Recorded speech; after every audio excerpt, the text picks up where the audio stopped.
The trailer for the new mafia movie, The Alto Knights, has just dropped. A film about the rivalry between mob heavyweights Frank Costello and Vito Genovese. So, from the trailer, what can we expect from this movie? And how historically accurate will it be? Let's check it out.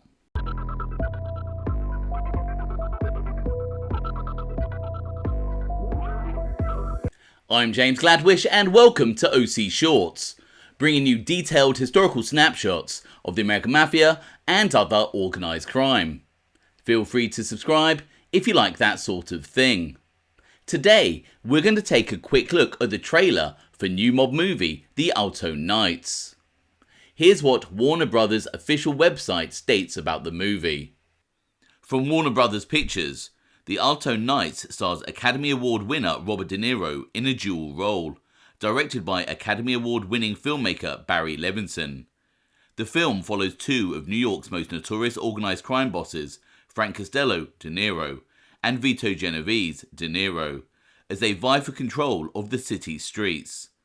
Once the best of friends, petty jealousies and a series of betrayals place them on a deadly collision course that will reshape the Mafia and America forever. The Alto Knights was written by Oscar nominee NIcholas Pileggi, Goodfellas, and produced by Oscar winner Irving Winkler, Rocky, Goodfellas, Levinson, Jason Sosnoff, Charles Winkler, and David Winkler, with Mike Drake executive producing. It is evident that the movie has some serious pedigree with regards to writing, directing, producing, and acting. So, first up, the trailer looks really good. But, as we all know, we shouldn't be fooled by a trailer. However, if the movie lives up to what we've just seen, then it will be great to have another classic mob movie in a genre that has been lacking a decent mafia movie for a while. The movie has Robert De Niro playing both Vito Genovese and Frank Costello. Personally, this feels like a bit of a gimmick, but it may well work out, and I will reserve judgment until I have seen the final movie. With regards to how accurately Robert De Niro captures the voice of Vito Genovese, from the snippets of speech in the trailer, it does appear that De Niro is trying to sound a bit like Genovese, but doesn't get it quite spot on. The real Genovese sounded like this. Is it true that you're the head of the mafia in this country? It is not the truth. Well, sir, have you ever been connected with the mafia at any time? Never. What about the government's charge that you're the right man, that you're the number one man in this narcotics business? Charges are fantastic and ridiculous. Do you think That's what they are. And have you ever known anyone in the narcotics racket? Have you not known anyone? I never did. With regards to Frank Costello's voice, Robert De Niro doesn't appear to have Costello's rasping, croaking sound, which could be heard when Costello spoke, as follows. Well, I don't know what you claim, what you mean by that. Well, you're looking back over the years now to that time when you became a citizen, and we're now standing 20-odd years after that. You must have in your mind some things you've done that you can speak of to your credit as an American citizen. If so, what are they? Paid my tax. But ultimately, for a Hollywood movie, this isn't necessarily important. Ray Liotta looked and sounded nothing like the real Henry Hill in his great performance in the movie Goodfellas. Although it could be argued that when Goodfellas was released, former mob associate turned informer Henry Hill was not well known at all, compared to Vito Genovese and Frank Costello. But it must be said, from the trailer, they appeared to have nailed Vito Genovese's look, especially when wearing a hat and glasses. As mentioned, the movie focuses on the rivalry between Frank Costello, the then boss of the Luciano crime family, and Vito Genovese, a powerful figure within that family. Some sources state that when family boss Charlie Luciano was incarcerated in 1936, his underboss Vito Genovese took over as acting boss. But Genovese had to flee the country in 1937 when he was connected with a murder. Genovese would then return to the United States nearly a decade later, when he was arrested in Italy and then brought back to the US to face the murder charge that he had been on the run from.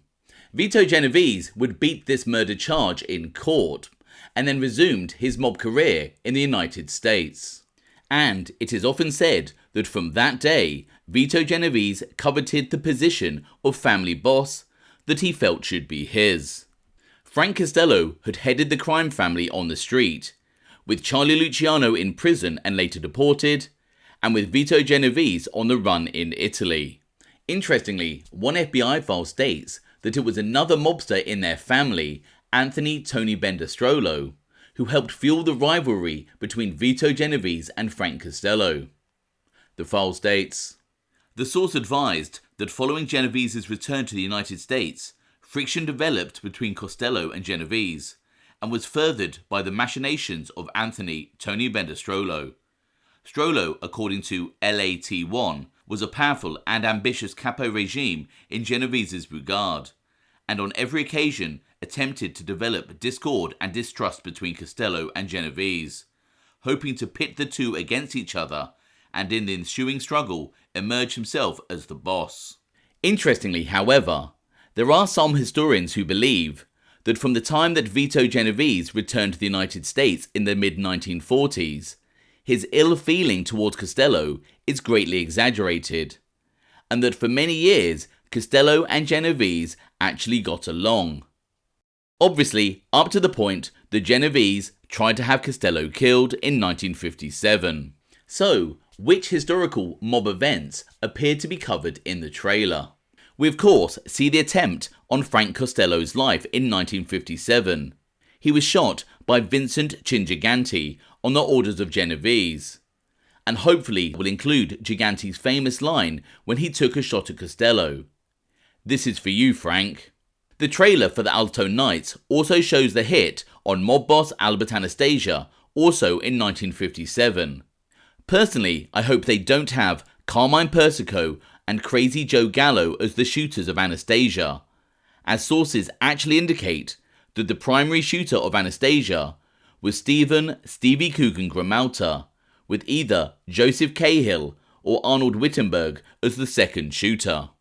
Another historical mob event that seems to appear in the trailer is the 1956 acid attack on journalist Victor Rizal. IMDb lists Victor Rizal as being portrayed by actor Bob Glauberman. The vicious attack was ordered by Lucchese family mobster Johnny Dio Diaguardi, who was a powerful figure in union racketeering. This acid attack was carried out by an individual by the name of Abe Telvey. Journalist Victor Rizal was left blind after the attack. The trailer also appears to show us Vito Genovese's disdain at Frank Costello wanting to appear as a more legitimate individual than as a gangster. Frank Costello is once quoted as saying that he knew the better people and nothing but the better. I know some of the biggest utility men, some of the biggest businessmen in the country.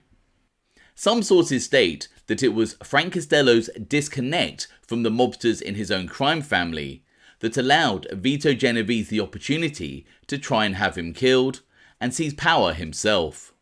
So, which other real-life historical figures can we expect to see in the movie? We have future family boss Vincent Chin Gigante, portrayed by Cosmo Jarvis. Gigante, of course, being the man who tried to kill Frank Costello. After shooting Costello in May 1957, the heavy-set Gigante went on the run and then dramatically lost weight. He then handed himself into the authorities in August that year. Gigante's weight loss was designed to discredit and confuse eyewitness accounts of the Costello murder attempt. The film also shows us the excellent Katherine Narducci as Vito Genovese's wife Anna. Anna Genovese was a fiery figure, and she filed for divorce from Vito in around 1950.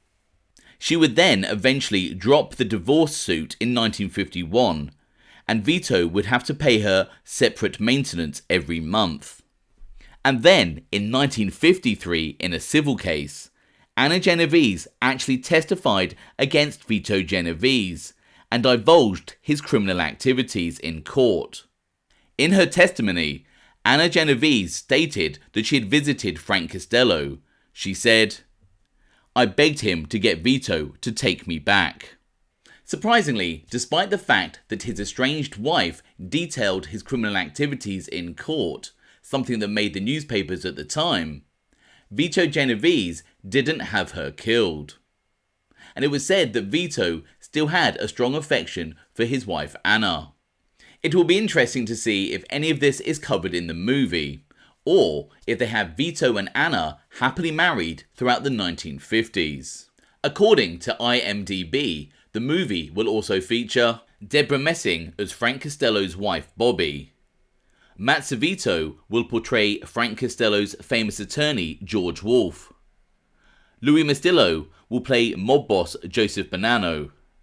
Amadio Fusca as Charlie Luciano. James Ciccone as mob boss Carlo Gambino. Joe Bacino as Joseph Profaci, and Anthony J. Gallo as Tommy Lucchese. It is interesting to see that Joe the Boss Masseria is listed as a character portrayed by Louis Lawless, as it appears that there will be some flashbacks in the film that include Masseria, who was the boss of bosses in the American Mafia in the late 1920s.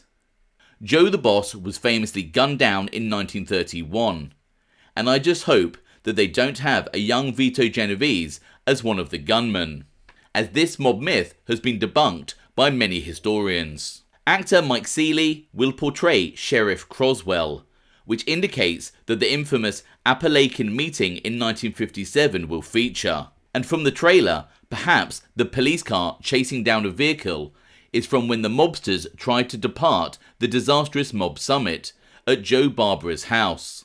On a side note, a few years after Vito Genovese tried to kill Frank Costello, the pair found themselves in prison together and actually resolved their differences. As I've covered in a previous video, the link to this is in the comments below. Evidently from the trailer, we can't summarise too much about how historically accurate the movie will be. But, as is often the case in Hollywood, they find themselves sacrificing accuracy for storytelling. And to be fair, this worked out very well in films such as Bugsy, Casino and Goodfellas. Anyway, I hope you found that interesting. Thanks for watching.